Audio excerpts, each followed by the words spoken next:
welcome back to Science Wrap and episode 4, 5, and some episode of the grad school series. Last week I had part 1 of a 2-part mini sub-series all about dealing with the media. Today is part 2 and it's kind of more from the journalist's perspective. So I'm going to be sharing with you guys some of my pet peeves and some real kind of need to knows when it comes to journalists. Number 1, and probably the biggest pet peeve / biggest need to know out there, is deadlines. So the academic timescale runs at a completely different pace to the journalist timescale. And what I mean by that is you may be working on a paper that's kind of due months from now, but I'm working on a story that's due a few hours from now. All this to say, if I send you an email or give you a call, I would like a response within 24 hours at the slowest. If I'm calling you, I'm probably on a deadline for like that day. If I'm emailing you,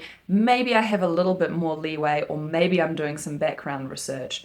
But 98% of the time, I will be telling you what my deadline is. If you get back to me after this deadline, it's no good. If I get in touch with you and you're either way too busy or you just feel like you're not the right person for this, that's fine, let me know, but maybe suggest someone who is. Again, having said that, if your university is putting out a press release about your paper, make sure you're available. It boggles my mind why someone would put out a press release, which is basically enticing journalists to get in touch with you, and then you're not there. It makes absolutely no sense, and it's so infuriating. Suffice to say, get back to me as soon as possible. Point number 2.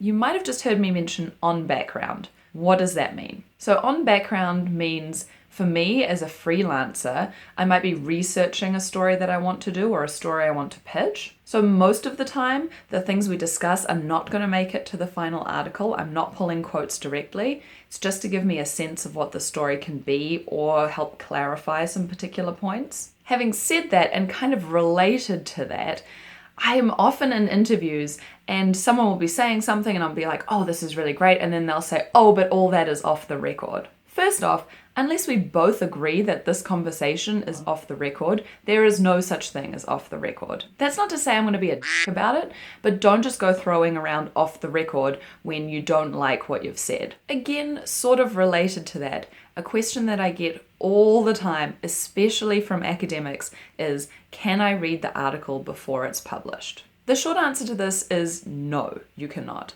And in fact, you'll be hard-pressed to find many media outlets that would let you read an article in its entirety before it goes to print. Now, different places will have different guidelines about how much a source can see before it gets published. Some places will read your quotes back to you over the phone. Some might be generous and like give you a paragraph where you're mentioned in, or say if it's about a scientific concept that the writer is unsure about, they might be like, hey, is the way that I phrased this correct? If I'm thinking about where this question comes from, I can only guess that it comes from a desire not to be misrepresented. It's on you to make sure that what you're saying, you're happy to be saying in the first place.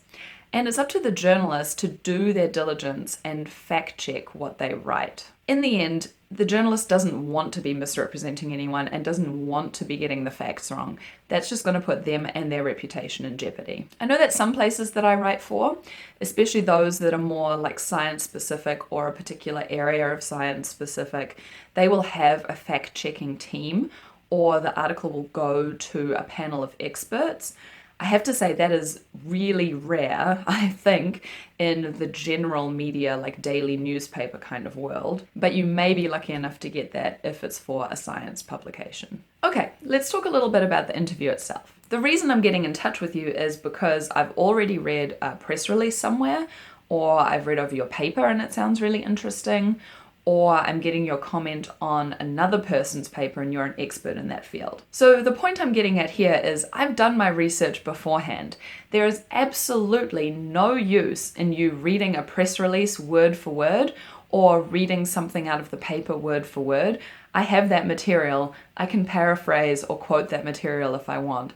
I'm interested in extra stuff. And by extra stuff, I mean your interpretation or what this could mean for wider society, stuff that doesn't make it into the actual paper itself. In the end, I'm generally writing for a lay audience, so they don't want to read a quote directly out of an academic paper. They want a quote from you, the person. And one final thing, just because I was dealing with it today and it's kind of sprung back into my mind, is for the love of Pete, please keep the list of your publications up to date, either on your personal website, on ResearchGate, or hopefully on your university website.